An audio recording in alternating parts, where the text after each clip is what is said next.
같이 조용히 기도하심으로써 2025년 2월 16일 주일 아침 예배를 성부와 성자와 성령의 이름으로 시작합니다. 성경 묵상하겠습니다. 오늘 이 시간 여러분에게 주신 하나님의 말씀은 구약 성경 여호수아서 2장 1절에서 7절까지 말씀입니다.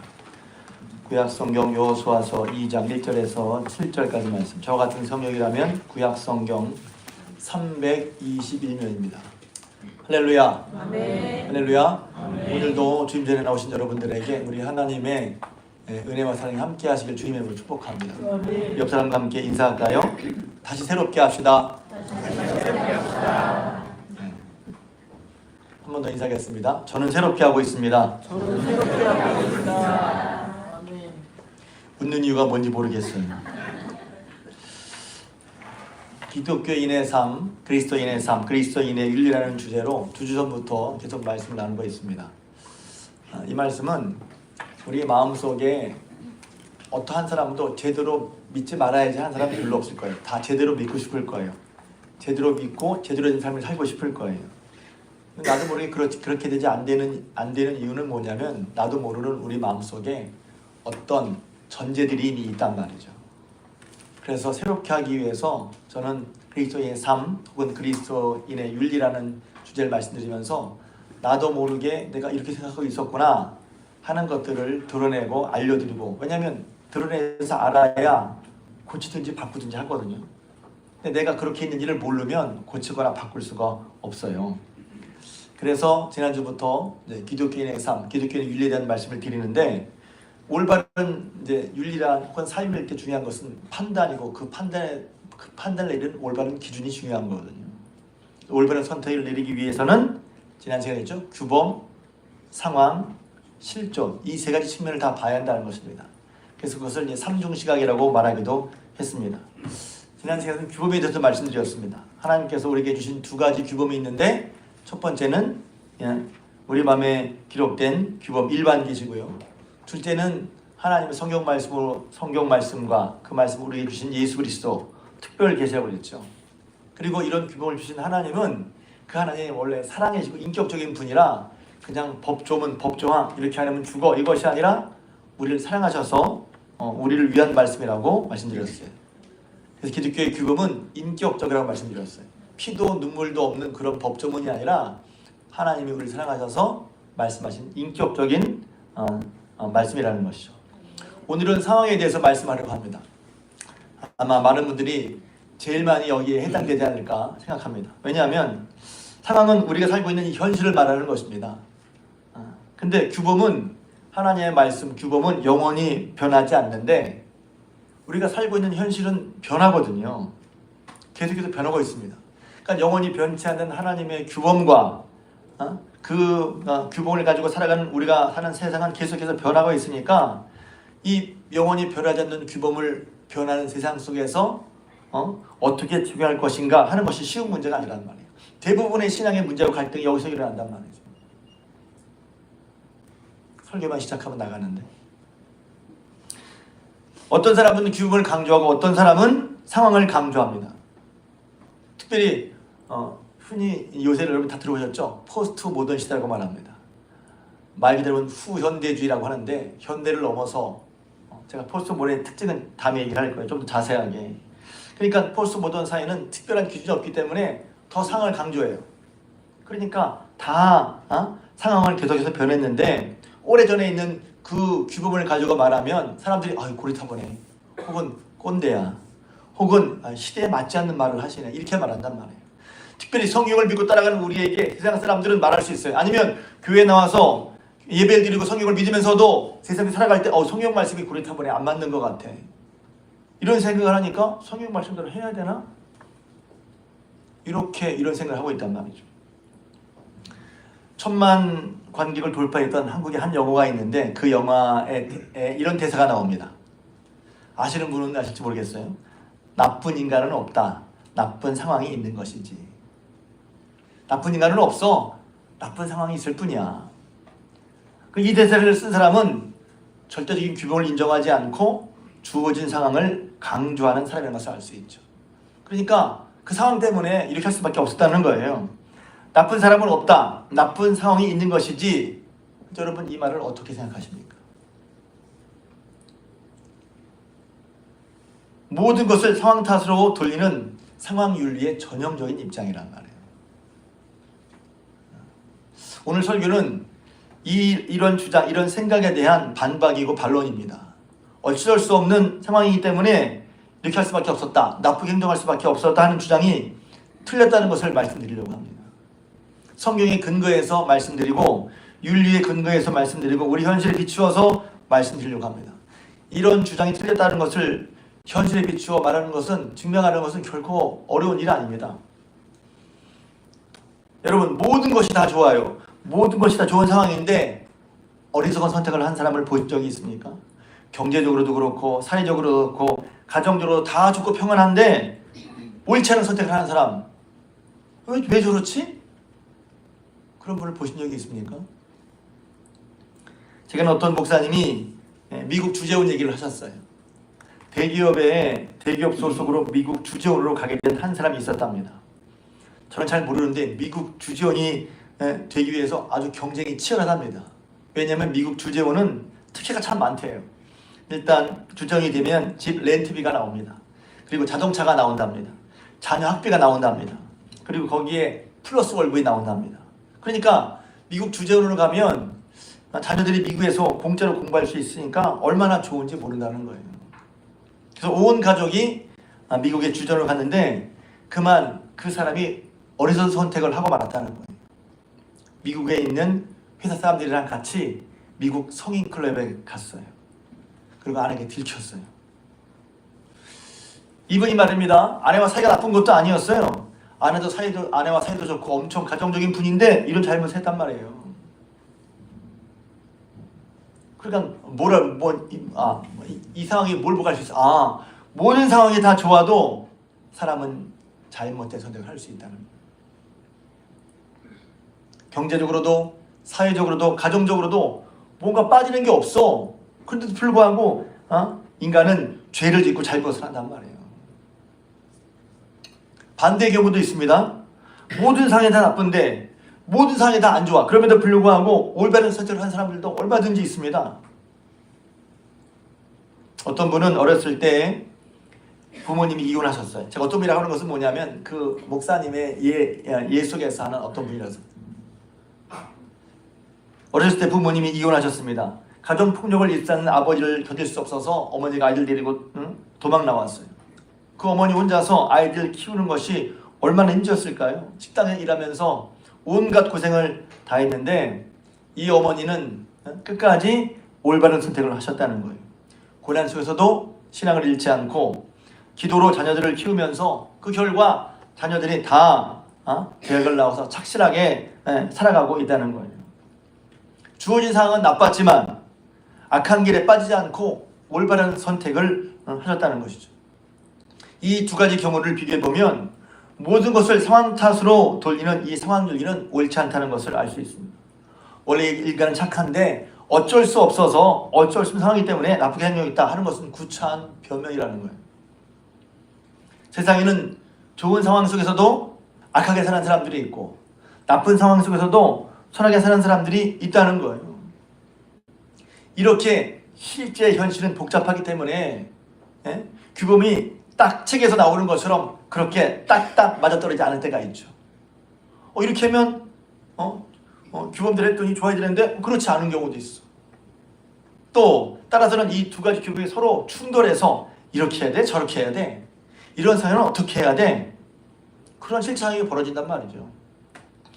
이 규범이 실제 상황 속에서 규범이 우리의 현실에서 우리 삶의 현실에서 어떻게 적용되는지 이제 말씀을 드리려고 합니다. 오늘 말씀은 여리고 전쟁을 앞두고 여호수아가 정탐꾼을 보내서 이제 그 여리고성을 정탐하게 한 내용이죠. 여리성이 어떤 성인지 알아보기 위해서 정탐꾼을 보냈고 그들은 여리고에 있는 기생 라합의 집에 들어가게 되었습니다. 기생 라합의 집이니까 실제 말하면 술집이죠. 그러니까 많은 사람들이 드나들 때문에 정탐꾼으로서는 눈에 띄지 않게 그 지역의 어떤 정보를 알아낼 수 있는 최적의 장소였던 것 같습니다.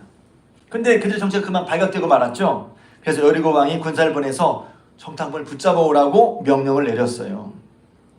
이때 라합은 고민에 빠졌을 것입니다. 성경에는 안 나와 있지만 정탐꾼이 끌려가면 그들은 목숨을 잃게 될 것이고 그러니까 그러면 내가 정탐꾼이 왔다는 것을 사실대로 말할 것인가 아니면 정탐꾼의 목숨을 살려야 할 것인가 고민에 빠지게 되었습니다. 자, 여러분이 라합이라면 어떻게 말했을 것 같습니까? 성경을 읽을 때 이게 내게 이렇게 다가오려면 내 얘기로 들어야 돼. 내 얘기로. 이거 어떻게 해야 되지? 나 같으면 어떻게 했을까? 하는 것입니다. 여러분들은 정탐꾼의 목숨을 살리기 위해서 거짓말을 하시겠습니까? 아니면 거짓말은 나쁜 거니까 사실대로 말해서 그들이 잡혀가게 하도록 하겠습니까? 아마 많은 현대인들은 크게 고민하지 않을 거예요. 당연히 목숨을 살리기 위해서 거짓말 할 수 있지. 이렇게 말하는 분이 많지 않을까 생각이 됩니다. 그만큼 요즘 사람들은 거짓말에 대해 큰 죄의식이 별로 없기 때문입니다. 그런데 이 질문은 17세기에 아주 유명한 클래식한 고정적인 질문이었어요. 왜냐하면 두 가지 표현이 충돌할 때 이 상황에서 우리는 어떤 선택을 해야 할까 하는 것입니다. 사람의 목숨을 살리는 것과 진실을 말하는 것 사이에 충돌할 때 우리는 어떻게 무엇을 선택해야지 하는 아주 클래식한 질문이었어요. 우리가 아는 것처럼 라합은 거짓말을 했죠. 왕이 보낸 군사들에게 사실과 다르게 말했어요. 오늘 말씀에 보면 그들이 어디에서 왔는지 나는 알지 못하였고 그 사람들이 어두워 성문을 닫을 때쯤 나가게 되었으니 어디로 갔는지 내가 알지 못한다. 이렇게 답을 했단 말이에요. 사실은 어떻게 했어요? 자기 집 지붕에 숨겨주고는 군사들에게는 성문을 나갔다고 거짓말을 했단 말이죠.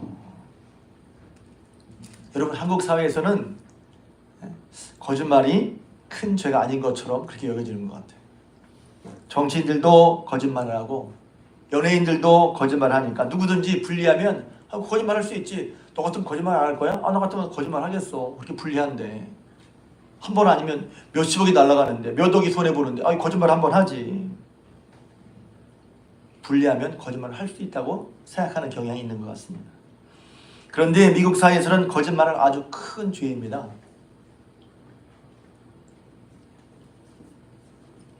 공개적인 자리에서 거짓말한 것이 드러난다면 그 정치인의 생명은 끝이 납니다. 예를 들어서 여러분 미국의 전 대통령 빌 클린턴 대통령이 있죠. 이 대통령은 백악관 인턴 직원과 불륜에 빠졌죠. 미국 대통령이 22살에 백악관의 인턴 직원과 불륜에 빠진 것도 큰 충격이었지만 더 큰 충격은 뭐냐면 이를 해명하는 과정에서 대통령이 거짓말을 했었다는 겁니다. 그래서 그것이 대통령은 위법과 사법 방해를 했다는 이유로 미국 연방 하원에서 탄핵을 당했습니다. 그래서 대통령이 쫓겨날 판이었어요.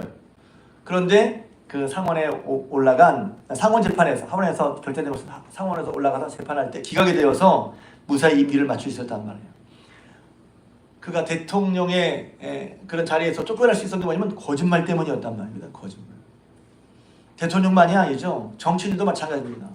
모든 정치인들이 법관들이 거짓말을 한다는 것은 상당히 중요한 심각한 문제란 말이에요.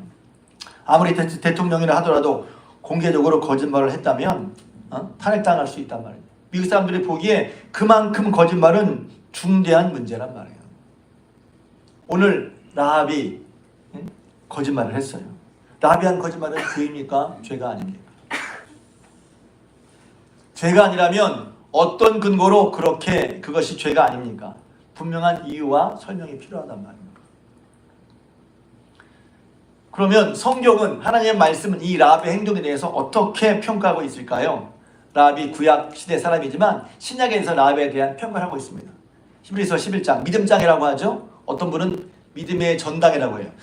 믿음으로 산 사람들을 다 모셔놓은 곳, 그 믿음의 사람의 행적을 모셔놓은 믿음의 전당장이라고 하는 히브리서 11장에 라합에 대한 평가가 나오고 있습니다.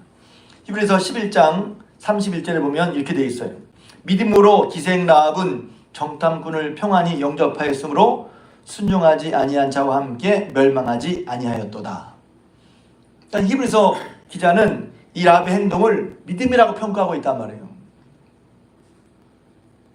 라합이 자기 마음대로, 자기 감정대로 불쌍하니까 행동한 것이 아니라 라합이 이렇게 행동한 것은 믿음 때문이었다는 것입니다. 믿음에 따라서 행동했다는 거예요. 그러니까 정탐꾼을 영접하고 그들 도망갈 수 있도록 도운 행동으로 인해서 죄송합니다.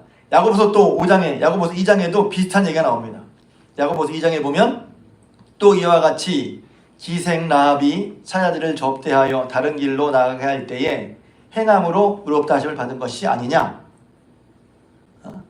그러니까 라합의 얘기를 히브리서와 야고보서에서는 한편은 믿음의 행동, 한편으로는 의로운 행동이라고 말하고 있다는 거예요.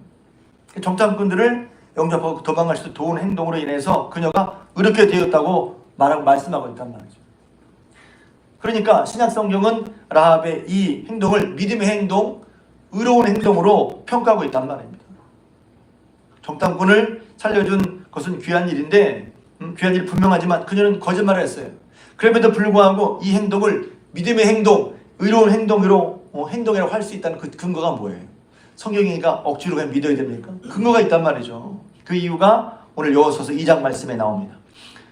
좀 이따 읽을 텐데 라합이 정탐꾼들을 숨겼던 이유는 잘 들으세요. 불쌍해서가 아니에요. 때로 믿음의 얘기를 할 때 불쌍하니까 해줘야죠. 불쌍히 여기라고 하든가 연민, 그것도 좋은 것이 나쁜 것은 아니에요. 그러나 불쌍해서 연민해서 한 것이 믿음의 행동이라고 볼 수도 없단 말이에요. 그들을 도와준 것은 불쌍해서 도와준 게 아니에요. 연민으로 도와준 게 아니에요. 라합은 이스라엘 하나님에 대한 믿음으로 그들을 도운 것입니다. 여호수아서 2장 11절 말씀 함께 보겠습니다. 2장 11절 말씀. 오늘 본문에 보면 본문 7절까지 읽었지만 11절 말씀 읽겠습니다. 2장 11절 시작. 우리가 듣자 곧 마음이 녹았고 너희로 하여금 사람이 정신을 잃었나니 너희의 하나님 여호와는 위로는 하늘에서도 아래로는 땅에서도 하나님이시니라. 아멘. 그러니까 라합의 믿음은 그 자체인 게 아니죠. 이스라엘 하나님 여호와께서 이스라엘 백성 어떻게 구원하셨는지, 그러니까 이스라엘 민족에게 어떻게 요단강을 건넜고 광야에서 어떤 일이 있었는지 듣고 그녀는 하나님에 대한 믿음을 가지게 됐어요. 이스라엘을 구원하고 이스라엘을 인도하신 이 하나님이야말로 참된 신인 것을 믿게 되었단 말입니다. 그래서 그는 우리가 읽은 것처럼 신앙 고백을 했어요. 위로 하늘로도 아래로는 땅으로도 여호와, 이스라엘의 하나님 여호와가 바로 참된 신이라는 거예요. 여리고 땅에 살고 있었지만 여리고 땅에 살고 있었던 이방 여인 라합은 이스라엘의 하나님을 믿었어요. 하늘에서도 땅에서도 하나님과 같은 분은 없다고 고백했단 말입니다. 그래서 라합은 여호수아가 보낸 그 정탐꾼을 숨겨줄 수 있었던 거예요. 이것은 인간적인 어떤 연민이나 정이 아니라 하나님을 향한 신앙 고백이었단 말입니다. 여러분 성경을 보면 이와 유사한 장면이 또 나옵니다. 출애굽기에 보면 이스라엘 민족이 애굽에 있었을 때 애굽왕 바로가 히브리 남자 아기를 다 죽이는 명령을 내렸습니다. 이스라엘 민족이 빠르게 성장하는 걸 보고 두려워서 몰래 가서는 남자아이를 낳으면 여자를 낳으면 살려주고 남자아이를 낳으면 다 죽이라고 명령을 했죠. 근데 히브리 산파들이 그 명령을 따르지 않았습니다. 히브리 남자아이를 살려주고 왕에게 거짓말을 했습니다. 그러니까 산파들이 말하길 이렇게 얘기했죠. 히브리 여인들은 애굽 여인과 달라서 아이를 빨리 낳아서 가면 벌써 애를 낳았더라고요. 이렇게 얘기했어요. 거짓말을 했단 말입니다. 그런데 그럼 이 산파들이 왜 거짓말을 했을까요? 물론 어린아이를 죽이기 그러니까 불쌍하니까 안 됐으니까 연민이 때문에 그것도 맞아요. 그런데 더 중요한 이유가 있어요. 히브리서 11장 2절에 보면 믿음으로 라는 말이 나옵니다. 믿음으로. 이스라엘 사람들은 믿음으로 아이가 바로의 명령, 아이를 죽이라는 명령이 있었지만 이스라엘 사람들은 믿음으로 그 아이들을 살리려고 했다는 거예요. 믿음으로 모세가 낳았을 때에 그 부모가 아름다운 아임을 보고 석 달 동안 숨겨 왕의 명령을 두려워하지 무서워하지 아니하였으니 그랬어요. 그 히브리 사람들은 왕의 명령이 있었지만 믿음으로, 감정이 아니라 믿음으로 그 남자아이를 살렸다는 거예요. 여러분 기억하십시오. 두 규범이 충돌할 때가 있어요. 우리가 기억해야 할 것은 뭐냐면 그때 절대자 되신 하나님을 향한 믿음인 것입니다. 하나님을 향한 믿음, 하나님을 인정하고 하나님을 믿고 하나님의 뜻에 순종하고 하는 것이 가장 중요한 말입니다. 그런 마음이 있을 때 이런 두 규모의 충돌 가운데 어떻게 믿음을 행할지를 알게 되는 것입니다.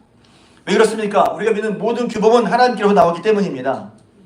근데 하나님께서는 우리를 진공 상태에 말씀 주신 것이 아니라 우리가 살고 있는 현실, 또 어떤 철학적인 개념이나 어떤 규정으로 주기 아니라 우리가 살고 있는 현실 가운데 어떻게 살아야 할지 우리의 현실과 상황에 맞는 규범을 주셨다는 거예요. 그리고 성경은 그 규범이 어떻게 우리 삶에 적용되고 있는지 성경은 아주 많은 예를 보여주고 있어요. 그래서 성경이 있는 게 중요합니다. 제가 지금 얘기하는 것다 성경을 가지고 얘기하지 않습니까? 구약 성경에 있는 그런 많은 역사서 얘기들은 기독교의 규범이 어떤 철학적으로 균형적으로 개념적이 아니라 실제 삶 속에서 어떻게 행해야 하는지를 하나님을 믿는 믿음으로써 인격적인 규범으로서 보여주고 있단 말이에요. 여러분, 성경은 무엇을 해라 하지 말라는 그냥 단순한 딱딱한 법조문이 아니라는 거예요. 성경은 하나님이 이 규범을 이 현실에서 어떻게 적용될지 다 보여주고 구체적으로 이렇게 살라고 우리에게 가르쳐주는 그런 진리의 말씀이란 말이에요. 그러면 성경은 고리타불한 옛날 책이 아닌 거예요. 오늘 우리가 살아가는 현실 가운데 어떻게 하나님을 우리 현실 가운데 실제로 하나님의 규범을 지키고 살아갈까 하는 것을 보여주는 매우 실제적인 말씀, 능력의 말씀인 줄로 믿습니다. 여러분의 삶 가운데 규범과 상황에 충돌할 때 가장 중요한 것은 절대자 되시는 나를 구원해주신 내게 생명을 주신 하나님을 향한 믿음입니다. 이 복잡한 현실 가운데 하나님은 다 알고 계실 줄로 믿습니다. 이 복잡한 상황 가운데 어떤 길로 행해야 할지 가장 선한 길을 보여주시는 그런 믿음이 중요하다는 말입니다. 예배 후에 찬양할 건데 웨이메이커, 길을 만드시는 분, 하나님이 우리 향을 다 알고 계시고 우리가 처한 상황을 형편과 처지를 알고 계시고 어떻게 행할지를 우리에게 보여주시고 그 길로 인도하시는 뜻입니다. 그분은 길을 만드신 분, 웨이메이커, 미러클 워커, 약속을 지키신 프라미스 키퍼, 어둠 속에 빛 되시는 그런 하나님을 믿고 여러분이 이 상황 속에 하나님 말씀 받고 따라가실 주님의 이름으로 축복합니다. 그래서 라합은 하나님 향한 믿음으로 종탄꾼을 도운 것입니다. 히브리 3파도 하나님 향한 믿음으로 그 남자아기를 살린 것입니다. 이 행동은 하나님을 향한 믿음의 행동이었고 성경은 그 행동을 칭찬했습니다. 그런 하나님 믿지 않는 사람들은 믿지 않는 세상 사람들은 절대적인 규범이 없습니다. 그때그때 자기 마음대로 자기 편한 대로 살아갑니다. 실존법에 저촉이 되지 않는 이상, 벌받지 않는 이상 내 마음대로 해도 괜찮다고 생각합니다.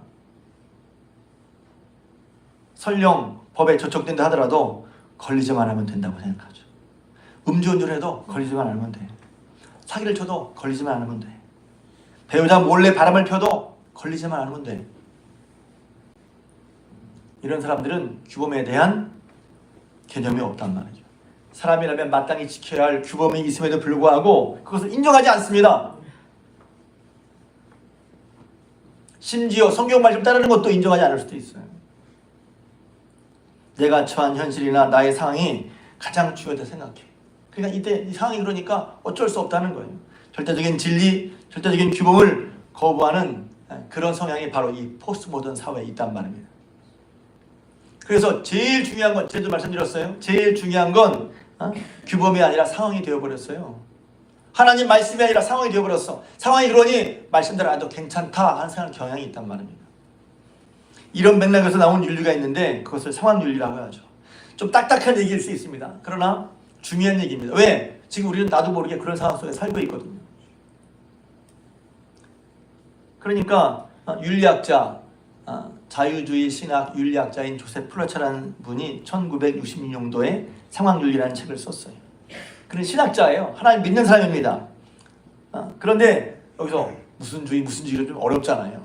그러니까 신학을 하더라도 하나님 중심이냐 사람 중심이냐 여시는데 이 사람은 인본주의적인 그런 신학을 한 사람이에요. 그러니까 어떤 거냐면 인본주의적인 게 뭐냐면 항상 사람의 입장이 먼저인 거야. 하나님의 입장이 아니라 사람의 입장이 먼저인 것입니다. 그래서 성경을 해석하는데 하나님의 공의와 사랑 둘 다 성경에 보면 하나님의 공의도 강조하고 하나님의 사랑도 강조하는데 이 조세 플라처라는 사람은 공의보다 하나님의 사랑을 더 강조한다. 성경에서 문제가 뭐냐면 둘 다 말하는데 하나만 가지고 말하는 사람. 위험한 거예요. 성경은 분명히 두 개를 다 말하고 있어. 그런데 하나만 가지고 말을 해. 난 이게 더 좋으니까 이것만 가지고 말을 해. 아니요, 이것도 있잖아요. 성숙한 신앙이 되려면, 그리고 온전한 신앙이 되려면 하나만 보면 안 됩니다. 양쪽 다. 성경에 말하면 이것도 받고 이것도 받아야지. 근데 우리는 내게 맞는 말씀을 받기 쉽단 말이에요. 내게 맞는 상황에서만. 이 사람이 좀 복잡하더라도 읽어드릴게요. 이 사람이 얘기한 그 상황윤리 6가지 명제가 있습니다. 첫 번째, 오직 사람만이 본질적으로 선한 것이다. 행동을 결정하는 유일한 규범은 사랑이다. 사랑과 정의는 동일한 것이다. 사랑은 이웃의 행복을 구하는 것이다. 사랑은 수단을 정당화한다. 사랑의 결정은 규범적이지 않고 상황적이다 라고 말했습니다. 들으면서 목사님 별로 이상한 것 같지 않은데요? 이상하지 않죠. 거북하지 않죠. 왜? 자유신앙의 특징은 뭐냐면 우리의 마음을 이것은 예수 믿는 사람이 안 믿는 사람이라 사랑이 그런 거라면 좋네. 믿음이 그런 거라면 나 믿음 갖고 싶네 하는 거란 말이죠. 모든 이야기가 참 듣기 좋고 은혜롭고 평안하다는 말이에요. 왜 그렇죠? 그것은 이 신학이 인간적인 중심에, 인본주의적인 중심에 있기 때문에 그런 거예요. 자유주의 신학은 성경을 볼 때 하나님 중심이 아니라 인간 중심을 보기 때문에 사람이 불편하지 않습니다. 그런데 우리는 교회를 다니면서 성경을 읽을 때 어떤 불편한 말씀 듣잖아요. 그걸 들으려고 하지 않는다는 거예요. 여러분, 사람들이 교회는 적어도 카톨릭 교회를 좋아하는 이유가 뭐냐면 카톨릭 교회는 자유주의 신앙이거든요. 그러니까 사람을 불편하게 하는 얘기를 절대로 하지 않습니다. 신앙이 있든지 없든지 누구나 좋아할 만한 얘기, 그것이 자유주의 신학 혹은 상황윤리 같은 그 세계에서 상황윤리 같은 얘기란 말이에요. 그런데 그 신앙을 따라가면 좋은 것 같은데 결국 영혼이 병들게 돼요. 여러분, 그 중에 하나만 제가 얘기하려고 그러는데 사랑과 정의가 동일한 겁니까? 사랑을 많이 얘기하잖아요. 하나님은 사랑이시니까 사랑을 주장해. 사랑은 필요 없고 그럼 정의는 상관이 없는 거예요? 하나님 그렇게 말씀하셨을까요? 여러분 이 말씀 어떻게 생각하십니까? 사랑과 정의가 동일한 걸까요? 가끔 사랑이 정의야 그러면 맞을 맞게 돼. 사랑한다는 것이 가장 중요한 거야. 그러니까 그것이 곧 정의야. 사랑이란 논리 아래 모든 것이 해석돼야 돼. 이렇게 하는 말로 받아들일 수 있어요. 그런데 여러분 잘 생각해 보십시오. 그냥 사랑하는 것이 정의라면 제일 핵심적인 거 예수님이 십자가에 죽지 않으셨을 거예요. 그냥 용서해 주면 되지 예수님이 십자가에 죽겠어요? 그냥 사랑이니까 용서해 주면 되지 왜 예수님이 십자가에 돌아가셨겠냐고요. 사랑이 하나님이니까 그냥 다 인간의 죄를 다 없는 걸로 하면 되지 왜 굳이 예수님이 십자가에 돌아가셨어? 이유는 뭔지 아십니까? 하나님의 공의를 보여주시기 위해서. 하나님의 공의를 보여주시기 위해서. 의인과 죄인을 똑같이 대하는 건 하나님의 공의가 아니란 말이에요. 시편 1편에 보면 오늘 읽었지만 그 뒤에 보면 악인이 의리 회직에 들 수 없다는 말이에요. 의인과 죄인이 똑같을 수가 없어요. 어떻게 죄를 지은 사람과 아닌 사람이 똑같을 수가 있습니까? 로마서 3장 25절에 보면 이런 말씀이 나와 있습니다. 이 예수를 하나님이 그의 피로써 믿음으로 말미암는 화목제물로 세우셨으니 이는 하나님께서 길 참으신 중에 전에 지은 죄를 간과하심으로 자기의 의로우심을 나타내려 하심이라. 곧 예수님의 십자가에 죽으신 이유는 뭐냐면 하나님의 공의를, 하나님의 의를 나타내시기 위해서 하는 말이란 말이에요. 그러니까 사랑과 공의는 똑같은 게 아니에요. 사랑은 다 받아줘 용서, 공의는 반드시 지은 죄를 처벌하는 거란 말이에요. 그런데 사랑을 말하면서 죄를, 불의를 말하지 않는단 말이에요. 우리가 흔히 하는 말이 있죠. 죄는 미워하지만 사람은 미워하지 말라. 이 말 맞는 말입니다. 그런데 이 말이 성립하려면 누군가 죄의 대가를 치러야 한단 말이에요. 본인이 치르든지 다른 사람이 치르든지 누군가 죄의 대가를 치러야 그것이 바로 정의란 말이에요. 예수님 십자가는 하나님 우리 죄를 용서해 주시기 위해서 그냥 용서해 주셨지만 그 죄를 그냥 용서한 것이 아니라 그 죄를 예수님이 감당해 하셨어. 누군가 그 죄가를 감당하는 것, 그게 정의란 말입니다. 여러분, 사랑과 정의는 그래서 절대로 동일한 말이 아니에요. 누군가 사랑하는 것과 잘못을 바로잡는 것은 같은 일이 아니란 말입니다. 우리 현실 살아갈 때 이 정의가 깨지는 가장 대표적인 예가 전쟁이죠. 이것도 좀 어려운 얘기일 수 있지만 여러분이 정리를 하기 위해서 제가 이 말씀을 나누려고 합니다. 한 나라가 다른 나라를 침략하고 공격하는 거 정의가 아니죠. 정의일 수가 없어요. 여러분, 우리나라가 다른 나라에 침략을 당했는데 우리나라에 침략한 그 나라를 사랑해야 되니까 그냥 사랑하니까 가만히 있고 아무것도 하지 말아야 됩니까? 무고한 시민이 테러를 당하는데 그냥 사랑하라고 말할 수 있겠습니까? 여러분, 그럴 수 없잖아요. 정의가 깨졌으면 그 정의를 바로잡아야 하는 것이죠. 정의를 바로잡는 그 과정이 힘들고 어렵고 고통스럽고 과정이 어렵지만 그것을 바로잡는 잡아야 한단 말이에요. 그러기 위해서 싸우지 말고 그렇기 때문에 싸우지 말고 그냥 좋게 하죠. 이 말은 때로는 맞지 않는 말이라는 말입니다. 왜? 현실이 얼마나 냉혹한지 모르는 말이에요. 우리가 살아가는 현실은 죄로 타락했고 죄의 결과가 너무도 고통스럽단 말이에요. 여기서 고민스러운 거. 그럼 그리스도인들은 전쟁에 참여해도 되는 것일까요? 그리스도인인데 전쟁에 참여해도 되는 것일까요? 머리가 빠른 분들은 다 교회 군인 다 교회 다니고 군목도 계신데 맞는 거 아닌가요? 할 수도 있겠어요. 그러나 진지하게 생각해보면 고민할 수 있는 부분이란 말입니다. 성경에 보면 십계명에 살해하지 말라 그랬잖아요. 크리스천이 전쟁에 참여해서 적군을 살해도 되는 거예요? 죽여도 되는 거예요? 십계명이 어긋나는데? 또 예수님의 산상수는 비폭력주의를 말씀하고 있는데 크리스천이 군대 가도 됩니까? 우리도 여호와의 증인처럼 양심적 병역 근무를 해야 하는 건가요? 이런 일들이 규범과 실제 상황이 될 때 충돌할 때 일어나는 거란 말이에요. 기독교 역사에 보면 전쟁에 대한 다양한 입장들이 있었어요. 초대교회 성도들은 주로 평화주의자였습니다. 그래서 로마가 그들 핍박하면서 그들 진입할 때 다 군대에 진입한 것을 반대했어요. 당시 로마 군대. 그러다가 로마가 아시는 것처럼 313년에 기독교를 공인을 하고 392년에 로마가 기독교를 국고로 인정하게 되죠. 그러니까 로마 전체가 기독교 국가가 된 거예요. 근데 얼마 있다가 410년경에 게르만 민족이 로마를 쳐들어오기 시작합니다. 그러니까 하나님의 이름으로 다스리는 하나님의 나라인 로마 제국이 이교서부터 침묵을 받는 거예요. 어떻게 해야 돼요? 사람이 가만히 있어야 돼요? 그랬을 때 유명한 신학자 어거스틴이 just war라는 개념을 말씀했습니다. just war, 의로운 전쟁이라는 거. 그러니까 하나님의 나라가 기독교 공격을 당하니까 어떻게 가만히 있는 것이 아니라 타락한 악한 자들이 공격을 해올 때 그것을 방어하기 위해서는 무력을 사용할 수 있다라고 생각한 거예요. 그리고 어거스틴은 정의로운 전쟁을 하기 위해서 정의로운 전쟁을 위해서 몇 가지 전제도 말했습니다. 첫 번째는 재밌어요.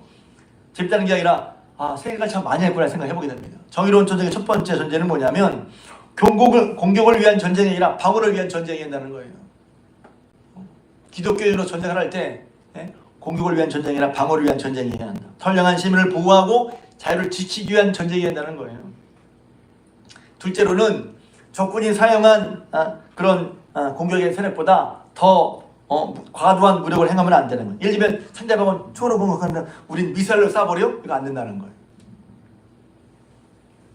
세 번째로는 정당한 권위를 가진 대표가 공식적으로 전쟁을 선언해야 되는 거예요. 공식적인 채널을 통해서 전쟁을 선언하고 선포하고 해야 된다는 거예요. 그냥 아무나 막 하는 게 아니라. 그럼 여러분 이게 그냥 얘기가 아니라 성경에 정의로운 전쟁 얘기가 나올까요? 안 나올까요?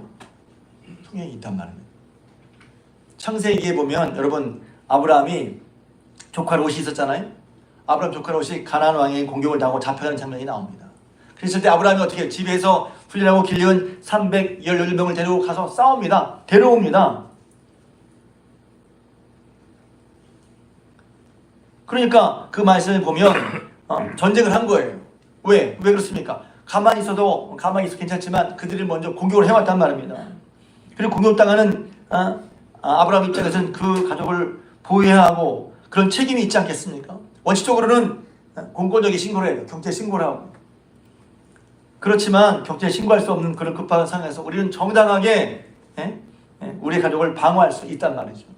그래서 300여명을 데리고 가서 전쟁을 해서 데리고 옵니다. 근데 거기 보면 이렇게 되어 있어요. 창세기 14장에 보면 아브라함이 그 조카가 사로잡혀 있음을 듣고 집에서 길르고 훈련된 자 318명을 거두려고 단까지 쫓아가서 그와 그의 가신들이 다니어 밤에 그들을 쳐부수고 그랬어요. 쳐부수가 말은 뭐냐면 그 일 가운데 사상자가 발생했다는 거예요. 성경에 살인하지 말라고 했지만 악한 자들이 공격했을 때 정당한 방어를 위해 싸울 수 있다는 것입니다. 성경에 이런 예는 얼마든지 나와 있어요. 기드온 미디안 민족으로부터 이스라엘을 지키기 위해서 전쟁에 참여했습니다. 14만 명을 이겼어요. 죽였죠. 삼손은 블레셋 족속부터 이스라엘을 지키기 위해서 전쟁에 참여했고 많은 사람을 살상했습니다. 징계받았을까요? 이들은 모두 히브리서 11장에서 칭찬을 받았습니다. 그러니까 예수님께서 평화의 왕으로 오셨기 때문에 우리가 함부로 폭력을 사용해서 분명히 안 되죠. 바람직하지 않습니다. 하지만 우리가 살아가는 이 세상은 타락한 세상이기 때문에 악한 자의 공격이 있고 그 악한 자의 공격으로부터 선량한 시민을 보호하는 것은 우리의 책임이고 마땅한 직무란 말입니다. 그래서 정의롭지 않은 전쟁을 하는 상황 속에서 정의로운 전쟁을 위해서 참가할 수 있고 시민과 또 국가와 안전을 지키기 위해서 노력해야 한다는 거예요. 좀 복잡한 얘기죠. 그러나 여러분 우리 마음속에 이것이 정리가 안 되면 그 상황에 따라 사람들 한 대로 그냥 흘러갈 수밖에 없단 말이에요. 분명한 성경적 또 기독교적인 그런 삶의 가치를 분명히 해야 한단 말이에요. 제가 또 한 가지 말씀드리고 싶은 게 있어요. 상황들 속에 어려운 게 뭐냐면 사랑이 무엇인지 정확한 정의가 없다는 거예요. 그냥 아까 말씀드린 조세 플래처라는 분은 사랑은 사려 깊은 것이다. 사랑은 이웃의 행복을 구하는 것이다. 그렇게 추상적으로 말한단 말이에요. 그러니까 예를 들어서 사랑이 사려 깊은 거라면 어떻게 해요? 상대방을 불편하게 만들면 안 되겠죠. 요새 이런 식의 참 많이 한단 말이에요. 상대방을 불편하게 하면 안 돼. 전도도 못해. 상대방이 불편해하니까. 그럼 잘 들어보세요. 예를 들어서 알코올 중독에 빠진 사람이 알코올 중독에 빠진 사람에게 사려 깊은 게 어떤 거예요? 그가 원하는 술을 계속 사다 주는 게 사려 깊은 걸까요? 아니면 그가 중독에서 벗어날 수 있도록 도와주는 것이 사려 깊은 것일까요? 여러분 알코올 중독자에게 술을 끊으면 좋아할까요? 싫어할까요? 당연히 싫어하죠. 나는 술 없이 살 수 없는데 왜 나에게 그러냐고 화를 낼 것입니다. 상대방이 기분 나빠하니까 중독이 잘못됐다 얘기하는 것은 사랑이 아닌가요? 상황들은 사랑만이 유일한 규범이라고 주장한단 말이에요. 언뜻 들으면 맞는 말 같아요. 성경 말씀과 비슷한 것 같아요. 그렇지만 그들이 말하는 것은 성경에 말하는 사랑과 맞지 않는다는 말이에요. 더군다나 이 사람은 이렇게 말합니다. 사랑과 율법이 배치된다. 사랑하는 것은 뭐 사랑하니까 율법대로 안 해도 돼. 사랑하니까 그 사람이 말씀대로 안 해도 그냥 받아주는 거야. 그렇게 생각합니다. 그렇지 않습니다. 이 사람들은 사랑과 율법은 서로 가끔 갈등이 있을 수 있고 사랑과 율법은 동료가 될 수 없다. 이렇게 말한단 말이에요. 그러니까 하나님 사랑을 말하니까 율법을 안 지켜도 말할 수 없어요. 말하지 말라는 거예요. 그게 사랑이냐고. 근데 여러분 이렇게 생각하는 것은 하나님에 대한 심각한 모독인 것입니다. 하나님을 모르는 거예요. 왜 그렇습니까? 지난 시간에 말씀드렸죠? 율법은 누가 주신 거죠? 살아계신 하나님이 주신 거예요. 율법을 주신 하나님의 대표적인 하나님의 성품은 뭐냐면 사랑이란 말이에요. 살아계신 하나님이 우리를 사랑하셔서 우리 행복을 위해서 주신 것이 말씀이란 말이에요. 그런데 그 사랑의 율법과 사랑이 배치가 된다? 안 맞는 말이란 말이에요. 요한일서 4장에 말하기를 하나님은 사랑이시라고 말씀했어요. 하나님은 사랑이시기 때문에 하나님께서 주신 율법에는 하나님의 사랑이 담겨 있는 것입니다. 할렐루야. 그래서 사랑과 율법은 서로 배치되는 게 아니에요. 제가 예전에 설교한 내용 기억하실지 모르겠어요. 물론 기억력 테스트하는 건 아니에요. 오해하지 마세요. 사랑을 말할 때 그냥 사랑은 애써 이렇게 말하는데 하나님 사랑과 이웃 사랑을 그냥 쉽게 아까 말한 것처럼 상대방을 배려하는 거야, 사랑 깊은 거야, 또 기쁘게 대표하지 않는 거야. 근데 그것은 맞는 애매한 말이고 맞지 않는 말입니다.